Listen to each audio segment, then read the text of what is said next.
Hello viewers, study at home YouTube চ্যানেলে সকলকে স্বাগত জানাই। আজকে আমরা রিফ্লেকটিভ টাইপ প্রেসিস করব এক্সারসাইজ নম্বর 23, অর্থাৎ 23 নম্বর, যেটা এই 23 নম্বর থেকে আমাদের রিফ্লেকটিভ টাইপ প্রেসিস শুরু হচ্ছে, 23 থেকে সম্ভবত 32 বা 31 অবধি। তো অনেক দিন ধরে রিকোয়েস্ট ছিল যে রিফ্লেকটিভ টাইপ প্রেসিস করানোর জন্য, তো আমরা রিফ্লেকটিভ টাইপ প্রেসিস করবো আজকে। আর আরেকটা কথা, যারা পুরনো ক্লাসগুলো মিস করেছো, তোমরা এই ভিডিও নিচে যে ডেসক্রিপশান দেওয়া রয়েছে সেখান থেকে কিন্তু তোমরা লিঙ্ক পেয়ে যাবে, পরপর অনেক পুরনো ভিডিওর লিঙ্ক তোমরা সেখান থেকে দেখে নিও, ঠিক আছে? অথবা চ্যানেলের প্লেলিস্টে যাবে, সেখানে গিয়ে প্রেসিসের আর ট্রান্সলেশনের দুটো কিন্তু প্লেলিস্ট করা আছে। আর ম্যাথ ক্লাস মোটামুটি ভালোই চলছে, রেসপন্স পাচ্ছি অনেকের কাছ থেকে। তো যদি মিস করেছো, 90 দিনের আমি কোর্স করাচ্ছি, ফুল ম্যাথ কোর্স, সেখান থেকে তোমরা দেখে আমার চ্যানেলের প্লেলিস্টে যাও, সেখানে গিয়ে কিন্তু এনটিপিসি গ্রুপ ডি বলে একটা প্লেলিস্ট করা আছে, সেখান থেকে তোমরা দেখে নিও, ঠিক আছে? তো চলো আজকে শুরু করব। আজকে টেক্সটটা কিন্তু একদম ছোট্ট একটা টেক্সট আর খুবই সিম্পল একটা টেক্সট, তাই টেক্সটটা আমরা একবার পড়বো ভালো করে, একবার দুবার পড়বো, সেটা মানেটা একবার বোঝার চেষ্টা করব, তারপর সেটাকে আমরা করব। তো রিফ্লেকটিভ টাইপ প্রেসিস করার কিছু নিয়ম আমি বলে দিই, যেটা হচ্ছে কি, প্রথমত হচ্ছে যেরকম আমরা পড়ি দুবার বা তিনবার টেক্সটটা একবার ভালো করে পড়ে নেব। আর টেক্সটটা দেখে আমরা চিনব কী করে যে এটা রিফ্লেকটিভ টাইপ পড়ছে। তো ব্যাপারটা হচ্ছে, শুরুতেই কিন্তু আমরা যখন টেক্সটটা পড়বো তার শুরুতেই কিন্তু এর মানে কি বলতে চাইছে সেটা কিন্তু শুরুতে অথবা শেষে এই জিনিসটা পুরো বোঝা যাবে, শুরুতে বা শেষে টেক্সটার। এই দুটো হচ্ছে মনে রাখার বিষয়, যে শুরুতেই কিন্তু টেক্সটার সম্বন্ধে আমাদের আইডিয়া চলে আসবে, প্রথম লাইনে বা লাস্ট লাইন, দুরকম হতে পারে। আর অন্য যে প্রেসিসগুলো আমরা করতাম, ঠিক আছে, সেখানে কিন্তু পুরো টেক্সটটা পড়তে হতো, তারপর সেটা মানেটা ক্লিয়ার হতো। এখানে প্রথম লাইনে কিন্তু মানেটা আমরা বুঝে যাব পড়ে পড়ে, ঠিক আছে? তো আরেকটা কথা হচ্ছে, 1/3 করার যেরকম করি সেরকমই করতে হবে, একটু কম বেশি হয়। আর আরেকটা হচ্ছে, গল্পটা হচ্ছে আমরা নিজের কোনো ভাবনা এখানে কিন্তু দিতে পারবো না, বা এমন কোনো শব্দ, কোনো এক্সাম্পল, যখন একটা প্রেসিজের মধ্যে যখন কোনো এক্সাম্পল দিয়ে দেয় টেক্সটার মধ্যে, সেই এক্সাম্পল কিন্তু কোনো আমরা অ্যাড করতে পারবো না, ঠিক আছে? একটা সিম্পল শুনতে যেন মানে শ্রুতিমধুর একটু হয়। আর আরেকটা হচ্ছে কি, যেটা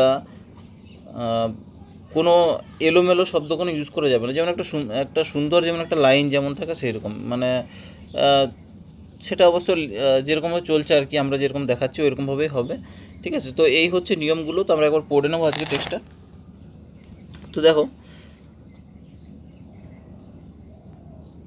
প্রথম বলছে যে কি, no person can be happy without friends. তো নো পারসন মানে কোনো, মানে পারসন মানে হচ্ছে কোনো ব্যক্তি আর কি।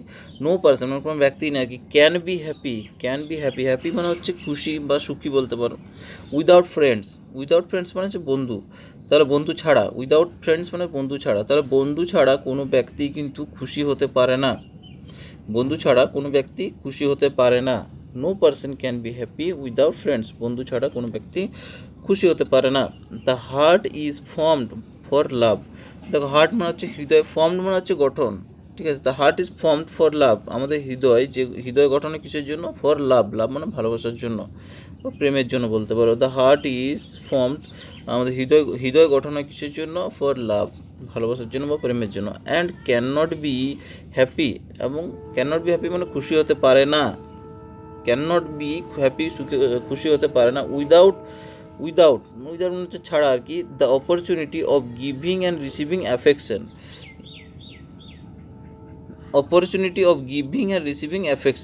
অ্যাফেকশন মানে হচ্ছে স্নেহ, তাহলে স্নেহ দেওয়া এবং নেওয়া ছাড়া কিন্তু সুখী হতে পারে না বা খুশি হতে পারে না। তাহলে লাইনটা কি দাঁড়াচ্ছে, যে no person can be happy without friends, বন্ধু ছাড়া কেউ খুশি হতে পারে না। The heart is formed for love, হৃদয় গঠন হয় কিসের জন্য? না ভালোবাসার জন্য বা প্রেমের জন্য। And can not be happy, এবং খুশি হতে পারে না, without the opportunity of giving and receiving affection, স্নেহ দেওয়া এবং নেওয়া, এর ছাড়া আর কি, অপরচুনিটি ছাড়া কিন্তু আমরা খুশি হতে পারি না। But you can not receive affection, কিন্তু তুমি ক্যান নট রিসিভ করা মানে হচ্ছে গ্রহণ করা, তাহলে ক্যান নট রিসিভ অ্যাফেকশন, তুমি স্নেহ ক্যান নট রিসিভ অ্যাফেকশন, তুমি স্নেহ গ্রহণ করতে পারো না, মানে পাবে না আর কি, আনলেস যতক্ষণ না ইউ অলসো গিভ ইট, যতক্ষণ না তুমি স্নেহ দেবে ততক্ষণ কিন্তু যতক্ষণ না তুমি স্নেহ দেবে ততক্ষণ না কিন্তু তুমি স্নেহ পাবে না। তাহলে আমাদেরকে এই যে টেক্সটটা পড়ে আমরা কী বুঝতে পারলাম, দেখো টেক্সটার মানেটা কিন্তু ক্লিয়ার হয়ে গেলো। যে প্রথম কথা হচ্ছে যে বন্ধু একজন থাকতে হবে জীবনে, ভালোবাসা দেওয়া নেওয়া হবে, স্নেহ দেওয়া নেওয়া হবে, ঠিক আছে। তো যতক্ষণ না তুমি দেবে ততক্ষণ না তার বিনিময়ে তুমি পাবে না, তুমি আগে দিতে হবে তারপর তুমি পাবে। You can not find others to love you unless you also love them.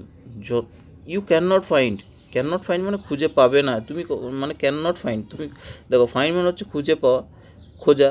তাহলে you can not find others, তুমি আদার্স মানে অন্য কাউকে আর কি, তাহলে তুমি অন্য কাউকে খুঁজে পাবেন না টু লাভ ইউ, তোমাকে ভালোবাসার জন্য আর কি, unless you also love them, যতক্ষণ না তুমি তাদেরকে ভালোবাসবে। তার মানে হচ্ছে কি তুমি ভালোবাসা দেবে তবেই তুমি ভালোবাসা পাবে। Love is to be obtained only by giving love in return, ভালোবাসা তখনই পাওয়া যায় যখন তুমি ভালোবাসা দেবে, তার বিনিময়ে তুমি পাবে, ঠিক আছে। Love is obtained only by giving love in return, ভালোবাসা দেবে তার বিনিময়ে তুমি ভালোবাসা পাবে। Hence it is the importance মানে হচ্ছে গুরুত্ব, তাহলে it is the importance of cultivating, দেখো কাল্টিভেটিং মানে চাষ করা বোঝায়, কিন্তু এখানে কাল্টিভেটিং মানেটা কিন্তু সেখানে চাষ করা হবে না কিন্তু। Hence is the importance of cultivating a cheerful and obliging disposition, তাকে মানেটা আমাদেরকে বুঝতে হবে, এগুলো মানেগুলো কি। দেখো চেয়ারফুল মানে হচ্ছে কি প্রফুল্ল বা আনন্দিত হওয়া, অবলাইজিং মানে হচ্ছে কি দয়ালু বা বাধ্যতামূলক বলতে পারো, আর ডিসপোজিশন মানে হচ্ছে স্বভাব। তাহলে পুরো লাইনটার আমার মানেটা কী দাঁড়াচ্ছে, লাইনটা হচ্ছে যে love is to be obtain only by giving love in return, ভালোবাসা দেবে তবেই তুমি ভালোবাসা পাবে পরিবর্তে। আর hence it is the importance of cultivating and cheerful না, গুরুত্ব হচ্ছে কি মানে আনন্দ এবং আমাদের যে বাধ্যতামূলক যে সব মানে বা দয়ালু যে স্বভাবটা, সেটা কি না একমাত্র সেই যে স্বভাবটা কখন পাবো, আমাদের এই যে লাভ দেওয়ানো এই বিনিময়ে কিন্তু আমাদের কিন্তু থাকবে এটা, ঠিক আছে। আমাদের যে গুরুত্বটা, hence it is the importance of cultivating a cheerful, আমাদের যে এই যে প্রফুল্ল বা আনন্দিত বলতে পারো, এবং যে আমাদের দয়ালুর যে স্বভাবটা, এইটা কি না একমাত্র তখনই সম্ভব যখন আমাদের এই যে লাভ দেওয়ানো ওই স্বভাবটা থাকবে, তবেই আমাদের যে এই যে লাভ দেওয়ানোটা হবে। You can not be happy without it, তুমি এগুলি ছাড়া কখনোই কিন্তু সুখী হতে পারবে না। You can not be happy without it, আপনি কখনোই এগুলি ছাড়া কিন্তু সুখী হতে পারবেন না। ইফ ইউর কম্প্যানিয়ন্স মানে হচ্ছে সঙ্গী, ইফ ইউর কম্প্যানিয়ন্স যদি আপনার সঙ্গী ডু নট লাভ ইউ যদি তোমার সঙ্গী তোমাকে ভালো না বাসে, do not love you, if your companion do not love you, তোমার সঙ্গী যদি তোমাকে ভালো না বাসে, it is your own fault, তাহলে সেটা তোমার নিজের দোষ, ঠিক আছে। It is your own fault, তাহলে এটা তোমার নিজের দোষ। দে ক্যান নট, তারা পারে না, ক্যান নট মানে হচ্ছে পারে না, তাহলে দে ক্যান তারা পারে না, but love you if you kind and friendly, if you be kind and friendly, তো কাইন্ড মানে হচ্ছে কি দয়ালু, আর ফ্রেন্ডলি মানে হচ্ছে বন্ধুত্বপূর্ণ। তাহলে তারা ভালোবাসতে পারে না, but love you if you be kind and friendly, যদি তুমি দয়ালু এবং বন্ধুত্বপূর্ণ হও, তাহলে কিন্তু তারা ভালো না বেসে তোমাকে থাকতে পারবে না, ঠিক আছে। তো আমাদের এই যে টেক্সটটা, পুরো টেক্সটটা কিন্তু ভালোবাসার উপরে, এইটুকু বুঝলাম যে জীবনে একটা বন্ধু থাকতে হবে। টেক্সটটার মানেটা আমি কি বুঝলাম সেটা একবার আমি বলে দিই। তো গল্পটা হচ্ছে কি যে জীবনে একজন বন্ধু থাকা দরকার, বন্ধু ছাড়া কেউ কিন্তু সুখী হতে পারবে না। আর কি দরকার, আমাদের যে হৃদয়টা সেটা কিন্তু আমাদের ভালোবাসার জন্যই তৈরি, হৃদয়টা আমাদের যে হৃদয় রয়েছে ভালোবাসার জন্যই তৈরি। এটা কি হয় না, আমাদের যে স্নেহ রয়েছে, একমাত্র তুমি যদি কাউকে স্নেহ করো তাহলে তুমি কিন্তু স্নেহ পাবে, যদি কাউকে ভালোবাসো তাহলেই তুমি ভালোবাসা পাবে। তো তাহলে দেওয়া আর নেওয়া এই জিনিসটার মধ্যেই কিন্তু আমাদের ভালোবাসাটা রয়েছে, ঠিক আছে। আরেকটা হচ্ছে কি যে যদি তুমি তোমার সঙ্গীকে যদি তোমার সঙ্গী তুমি না বাসো তাহলে কিন্তু সেও তোমাকে ভালোবাসবে না, তাহলে এটা তোমার ফল্ট, দোষটা তার নিজেরই, যে তুমি ভালোবাসা দেবে, তুমি দয়ালু হতে হবে, তোমাকে বন্ধুত্বপূর্ণ হতে হবে, ঠিক আছে? তো তাহলেই তুমি কিন্তু তার বিনিময়ে তুমি ভালোবাসা পাবে। তুমি যদি এগুলো হও, বন্ধুত্বপূর্ণ হও, দয়ালু হও, তাহলে কিন্তু তোমার সঙ্গী তোমাকে অবশ্যই ভালোবাসবে, তারা না ভালোবেসে থাকতে পারবে না, ঠিক আছে? তো এই হচ্ছে আমাদের প্যাসেজটা কী ছিল, তোমরা আশা করি বুঝে গেছো। এবার আমরা যেরকম করি সেরকম আমরা একটু একটু করে করবো, ঠিক আছে? তো দেখো, প্রথম পার্টটা আমি নিচ্ছি কতটা, প্রথম পার্টটা শুরু থেকে নেব আমরা, একটু কালারটা চেঞ্জ করি, দুটোই ব্লু হয়ে যাচ্ছে। তো এখান থেকে গিভ ইট পর্যন্ত নেব। তাহলে no person can be happy without friends, বন্ধু ছাড়া কেউ সুখী হতে পারে না বা খুশি হতে পারে না। The heart is formed for love, হৃদয় হচ্ছে কিসের জন্য না, ভালোবাসার জন্য আর কি গঠন হয়েছে।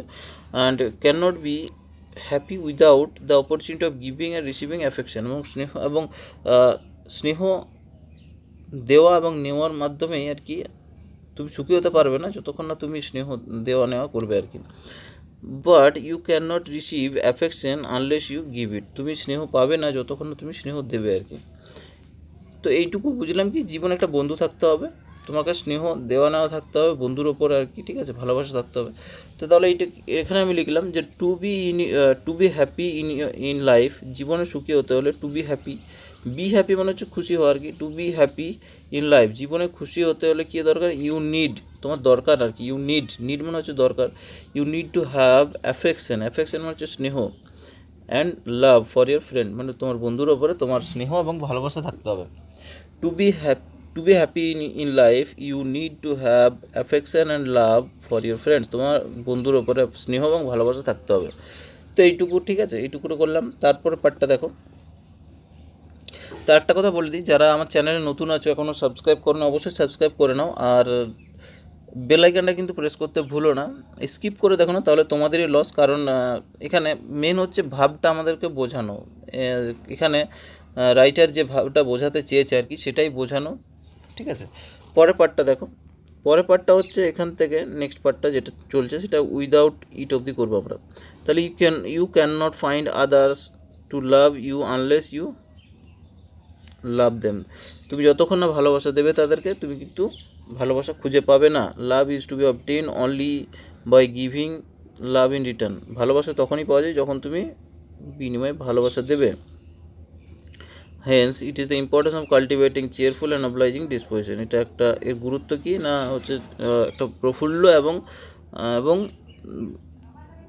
একটা দয়ালু স্বভাব হতে হবে আর কি, ঠিক আছে? তো you can not be happy without it, এগুলি ছাড়া তুমি কিন্তু সুখী হতে পারবে না। তাহলে এটা কি হচ্ছে যে ইউ উইল গেট লাভ, তুমি ভালোবাসা পাবে, ইউ উইল গেট লাভ, তুমি ভালোবাসা পাবে অনলি, একমাত্র, শুধুমাত্র কি, you will get love only, তুমি ভালোবাসা পাবে শুধুমাত্র ইফ ইউ লাভ, তুমি যদি ভালোবাসা দাও, যদি তুমি ভালোবাসো, ইউ উইল গেট লাভ, তুমি ভালোবাসা পাবে আর কি, অনলি ইফ ইউ লাভ, যদি তুমি ভালোবাসো। তাহলে এখান থেকে আমরা এইটুকুই বুঝলাম যে তুমি ভালোবাসা যদি দাও তাহলেই কিন্তু তুমি ভালোবাসা পাবে, যদি তুমি ভালোবাসো, ঠিক আছে? পরের পার্টটা দেখো, একদম ছোটো ছিল, এটা বেশি বড় নয়। পরেরটা হচ্ছে ইফ ইউর কম্পেনিয়ন্স, তোমার সঙ্গী ডু নট লাভ ইউ, তোমাকে যদি ভালো না বাসে, it is your own fault, তাহলে এটা তোমার নিজের দোষ।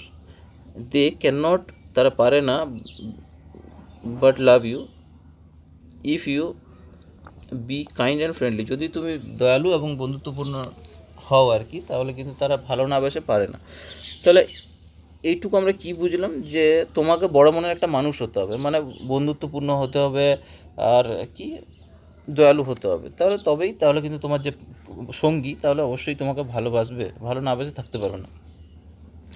তো তাহলে এখান থেকে লিখবো কি, if you are big hearted person, big hearted মানে হচ্ছে বড় মনের মানুষ, বিগ হার্টেড, তাহলে if you are big hearted person, তুমি যদি বড় মনের মানুষ হও, your partner must love you, must মানে এখানে মাস্ট দিলাম, একদম অবশ্যই বাধ্য হবে আর কি। তো if you are big hearted, যদি তুমি বড় মনের মানুষ হও, your partner must love you, তোমার বন্ধু বা তোমার সঙ্গী অবশ্যই তোমাকে ভালোবাসবে, ঠিক আছে? তো এখান থেকে এইটুকুই ছিল পার্টটা। এবার একটা টাইটেল আমি দিচ্ছি, টাইটেলটা হচ্ছে কি, importance of love in life, জীবনে ভালোবাসার গুরুত্ব, তাহলে একবার টেক্সটটা আমি পড়ে দিচ্ছি, একটু ছোট্ট দাঁড়িয়েছে টেক্সটটা, বেশি বড় নয়। To be happy in life, জীবনে সুখী খুশি হতে গেলে you need to have affection and love. তোমার কী থাকতে হবে? তোমার নিড মানে হচ্ছে তোমার দরকার, কি অ্যাফেকশন মানে হচ্ছে স্নেহ, অ্যান্ড লাভ ভালোবাসা দরকার, ফর ইউর ফ্রেন্ড তোমার বন্ধুর প্রতি। ইউ উইল গেট লাভ, তুমি ভালোবাসা পাবে, অনলি ইফ ইউ লাভ, যদি তুমি ভালোবাসো। You are big heart, if you are big hearted person, যদি তুমি বড় মনের মানুষ হও, your partner must love you, তোমার সঙ্গী তোমাকে অবশ্যই ভালোবাসবে। তো এই ছিল আজকের প্রেসিসটা, কেমন লাগলো সেটা কমেন্ট সেকশনে জানাও, আর সাবস্ক্রাইব করতে ভুলো না যদি এখনও আছে। লাইক বেশি বেশি চাই, লাইকটা একটু কম হয়ে যাচ্ছে, মোটামুটি 100-র ওপরে লাইক চাই এখানে। তো যেহেতু অনেক দিন ধরে এটা রিকোয়েস্ট ছিল, তাই আমি তাড়াতাড়ির মধ্যে শেষ করে আর কি রিফ্লেক্টিভ টাইপটা প্রেসিস শুরু করলাম। মাঝে দুটো গ্যাপ ছেড়ে দিয়েছি, 19-20 অনেকে দেখলাম লিখেওছে যে এটা মানে কেন করাইনি। তো এই জন্যই আমি করাইনি, কারণ এই দিকটা একটু জলদি টানতে হবে। পরে এখন যেগুলো পারছি মোটামুটি কভার করার চেষ্টা করছি, পরে আবার যেগুলো ছাড়া হয়ে আছে সেগুলো কিন্তু আমি পরে করিয়ে দেবো, ঠিক আছে? সেটা নিয়ে কোনো টেনশন নেই, অবশ্যই শেষ হয়ে যাবে। আর রুটিন এখন যেহেতু দেয়নি, তাহলে পরীক্ষা মোটামুটি এখন কোনো ঠিক হবে কোনো গ্যারেন্টি নেই কখন হবে। ট্রেন যতক্ষণ না চালু হচ্ছে কিছু বলা যাবে না। তো অসংখ্য ধন্যবাদ সবাইকে পুরো ভিডিও দেখার জন্য। পরের ক্লাসে দেখা হচ্ছে।